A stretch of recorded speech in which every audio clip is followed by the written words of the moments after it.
बदला बदला पाकिस्तान से बदला, पाकिस्तान से बदला, ये दो तीन शब्द जो है ये 2 दिन में आप लोग दोस्तों हर जगह सुन रहे हो, भारत में भी पाकिस्तान में भी। अभी अभी मैं नमस्कार दोस्तों, मैं राजेंद्र शर्मा वीडियो की शुरुआत करते हैं। टॉपिक भारत पाकिस्तान का है। अभी अभी मैं शोएब चौधरी पाकिस्तान से उसका एक जो यूट्यूब का वीडियो देख रहा था दोस्तों, उसमें एक लड़का बात कर रहा था ऑडियंस के हिसाब से।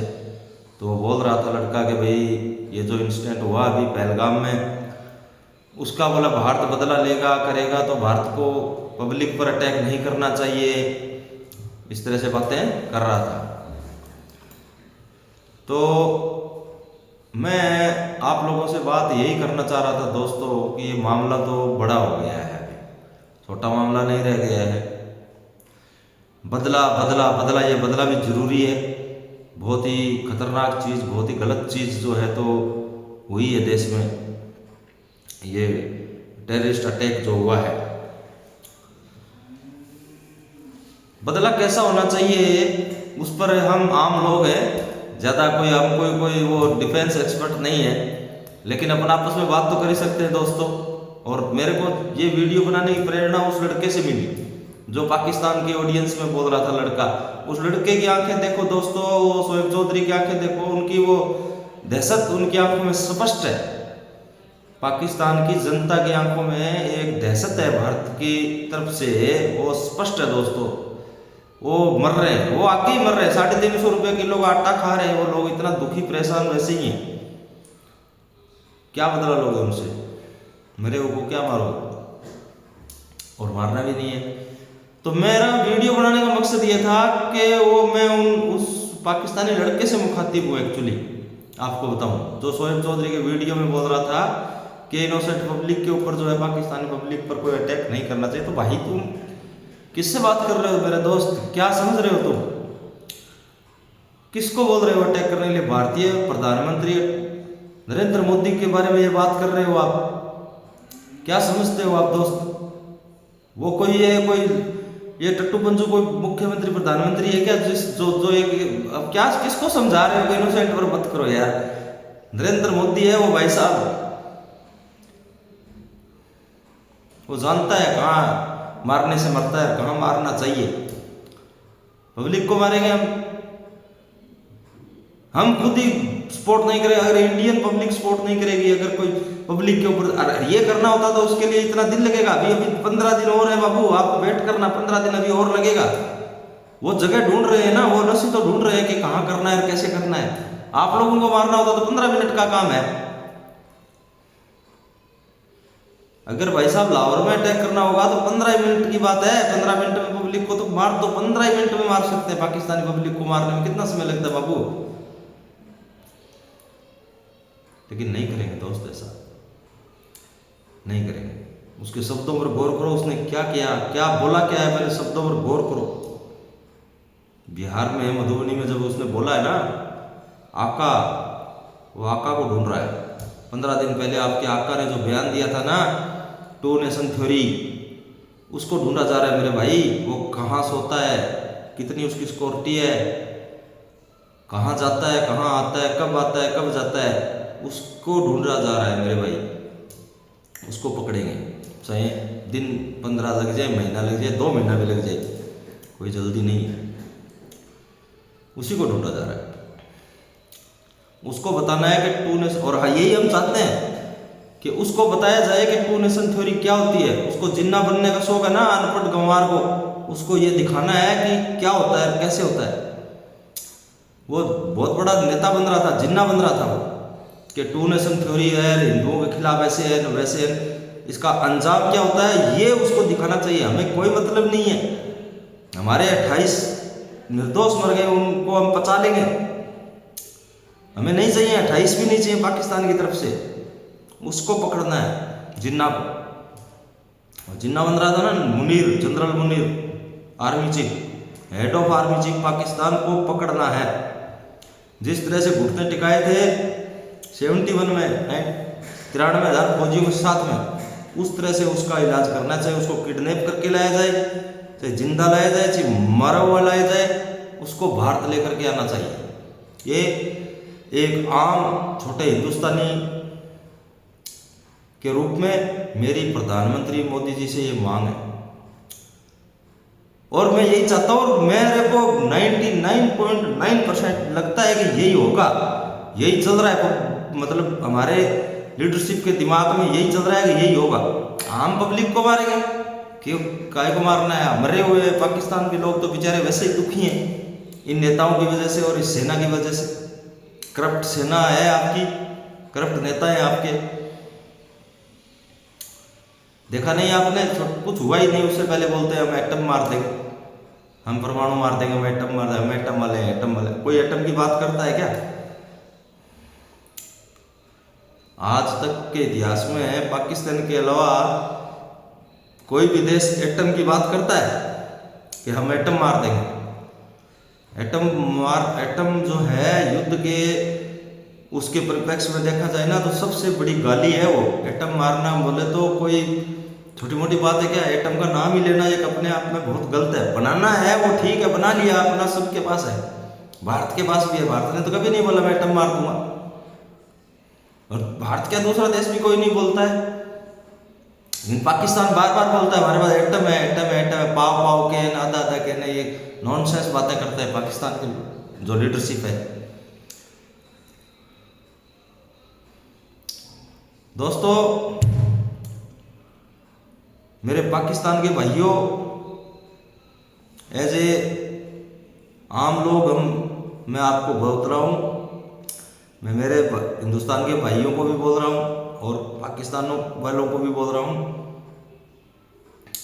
ये कोई आतंकवादी हमला और ये कोई ये शाहिद वो कौन है, हाफिज सईद ये न जय सेन वो सब नहीं है दोस्त। ये एक ही आदमी ने कराया है, जनरल मुनीर ने। ये पाकिस्तान का पुराना डर्रा है। जनरल बाजवा था, उसने भी ऐसे ही करवाया था। क्यों? कि वो उसका भी टाइम हो गया था रिटायर होने का, उसको अपना कार्यकाल बढ़ाना था। जनता सवाल पूछेगी कि इसका कार्यकाल क्यों बढ़ाया जा रहा है? अरे भाई इतनी बड़ी टेंशन हो रही है, इसमें जनरल कहाँ जाएगा, सेना कहाँ जाएगी? और पाकिस्तान की आर्मी तो वैसे ही कोई जवाबदेही नहीं है, आराम से रह सकता है वो। इसलिए ये कार्यक्रम उसने करवाया, करवा तो दिया, अब ये भारी पड़ने वाला है। और मेरी दिल्ली इच्छा मेरी तो यही है, एक आम मेरी मतलब मैं नहीं, मैं इंडिविजुअल नहीं, आम जनता जो हमारी है ना, जो एक मजदूर से लेकर के बैंक मैनेजर तक और बड़े से बड़े अफसर तक की जो एक इच्छा है, दिल्ली इच्छा, वो ये है कि चीफ ऑफ आर्मी स्टाफ को पकड़ना चाहिए पाकिस्तान का और उसको जूतों से मारना चाहिए। इंडिया ला करके गोली नहीं मारना है, जूतों से मारना है, उसके नाश ही नाश। टू नेशन थ्योरी, हिंदू मुस्लिम जो उसने करा ना पाकिस्तान में, और फिर उसने ये लफंडर भेज करके यहाँ ये हमला करवा दिया, तो उसकी सजा वही बनती है। बाकी पाकिस्तान की जनता, जहाँ तक देखो मैं समझता हूँ, मेरी जितनी समझदारी है मेरी, मैं ये समझता हूँ कि कोई बॉम्ब ब्लास्ट नहीं होने वाला पाकिस्तान के ऊपर। आम जनता को कोई भी आंच नहीं आने वाली, क्योंकि आने वाली होती तो 15 मिनट का काम था। ये भारत का ये नेचर नहीं है, हम लोग सपोर्ट ही नहीं करते इस चीज़ को। हमारे नेता इस चीज़ के बारे में शायद सोचते भी नहीं होंगे कि यार किसी आम मतलब अरे एज ए हिंदू हम लोग ये चीज़ सोच ही नहीं सकते कि किसी निर्दोष को मारा जा सकता है क्या? नहीं, नथिंग, नो, नेवर। हम मार ही नहीं सकते किसी को, निर्दोष आदमी को मारेंगे? हमारी सरकार निर्दोष लोगों को मार देगी, हम सपोर्ट करेंगे क्या? ये हो ही नहीं सकता है, हिंदुस्तान की तरफ से ये हो ही नहीं सकता, ये हमारे डीएनए में है ही नहीं। लेकिन जिसने छेड़ा है उसको छोड़ेंगे नहीं, ये भी हमारे डीएनए में है, छोड़ेंगे नहीं उसको छोड़ना नहीं चाहिए। मैं एज ए मोदी फैन स्पष्ट बोलता हूँ, आज अगर मोदी जी आज नहीं तो कभी नहीं, अगर आपने आज नहीं किया तो आप फिर आप करने लायक नहीं बचेंगे। मैं ये बोलता हूँ, करना है, हमें ज़रूर करना है। ये आप पाकिस्तान के लोग भी सुन लें और हिंदुस्तान वाले भी सब सुन रहे हैं। मेरा वीडियो ये इस विषय पर मैं कभी नहीं बनाता हूँ, लेकिन मेरे को बनाने पर मजबूर हो गया हूँ। इस चीज़ को स्पष्ट मान ले, हर आदमी लिख ले कि भाई साहब अटैक होगा, अटैक होगा, जनरल को पकड़ा जाएगा। अगर किसी भी कारणवश जनरल नहीं पकड़ा गया तो फिर सेना की बारी है, सेना को पीटा जाएगा। अब की बार आतंकवादियों को नहीं ढूंढेंगे हम लोग कि भैया आतंकवादी कहाँ है, वहाँ हमारे 20 सैनिक भेज के स्ट्राइक कर दो, और वो सब काम नहीं करेंगे और करना भी नहीं चाहिए। क्यों हम आतंकवादियों के पीछे क्यों घूमें यार? आतंकवादियों को वो ढूंढेंगे, अपने जो हैं मैन आदमी उनको पकड़ेंगे। और जितना हम लोग मोदी जी की भाषा को समझते हैं, उसने स्पष्ट बोल दिया मेरे को आतंकवादियों से मतलब ही नहीं है, आका आका एंड आका, वो आका को पकड़ेगा और उसको नाकोचड़े चबा देंगे। आगे दोबारा कभी 100 साल तक आप लोग सोचोगे भी नहीं कि इंडिया पर भी हमला किया जा सकता है क्या। तो अगर कोई पाकिस्तानी भाई बंधु देख रहा है तो निश्चिंत रहो दोस्तों, आपका भलाई होने वाला है। ऐसी लीडरशिप से आपका पीछा छूट जाएगा। आपका रक्षा मंत्री अभी पार्लियामेंट में बोल रहा है बेवकूफ़ जैसा, अनपढ़ आदमी बोलता है हम न्यूक्लियर पावर है, हम बम फेंक देंगे। अरे बेवकूफ़ आदमी, इडियट, तेरे को ये नहीं मालूम बम फेंक कितनी दूर फेंकेगा रे? कहाँ तक फेंकेगा? ये सारा कन्याकुमारी तक बसा हुआ है। तू जानता है इंडिया के, हिंदुस्तान को जान समझता है कितना है बेवकूफ़ आदमी? कहाँ फेंकेगा बम? कहाँ से कहाँ फेंकेगा बोल? किधर से, किस साइड से आएगा? अगर नॉर्थ से आएगा तो ये साउथ कन्याकुमारी, तमिलनाडु कन्याकुमारी तक, तो ये कहाँ जाएगा बाबू? किधर तक फेंकेगा? एक बम फेंक देगा तो क्या हो जाएगा? हमारे 100, 200, 500, 1000, 1500 कितने मरेंगे? एक बम में मार देगा। दूसरा बम अगर यहाँ से गया तब क्या होगा? हम तो ये सोच लेंगे चलो हमारा एक स्टेट कम हो गया, कोई बात नहीं। कहीं से भी, गुजरात से, राजस्थान से या जम्मू कश्मीर से, कहीं से भी ये सोच लेंगे भैया एक स्टेट कम हो गया, आपका क्या होगा? इसलिए फालतू के जो करते हैं ना, उनको पाकिस्तान की जनता को लिखना चाहिए। आप बोल तो हम भी नहीं सकते हैं कुछ, हम भी छोटे लोग हैं, आप भी हमारी तरह छोटे ही लोग हो, पाकिस्तान वालों से भी मुखातिब हो। लेकिन जब इन बेवकूफ़ इडियट अनपढ़ लोगों के जो वीडियो आए ना, उनके नीचे कमेंट में लिखा करो कि अनपढ़ लोगों की तरह बातें मत करो, हमारी बेइज्जती होती है। जब हिंदुस्तान वाले लोग सुनते हैं ना, आम आदमी मेरे जैसे, मैं एक बहुत ही आम आदमी हूँ, मैं भी समझता हूँ कि ये अनपढ़ होगा, साला पक्का अनपढ़ आदमी होगा, उसको यही नहीं मालूम कि कैसे बम फेंका जाता है। फेंक सकता है कोई हिंदुस्तान पर बम? फेंकेगा कोई? अमेरिका भी हिम्मत नहीं कर पाएगा, इतना फैला हुआ देश है। चीन पर कोई बम फेंकेगा? चीन पर? कितने बड़े देश हैं ये, इनके ऊपर आप पूंछ काट दोगे, आदमी की पूंछ काटोगे, ज्यादा से ज्यादा पूंछ काट दोगे, सांप तो पूरा पड़ा रह गया। सोचने की बात है। तो वीडियो को ज्यादा लंबा नहीं करते हुए दोस्तों, हमारे जो 27, 28 जो लोग जिनकी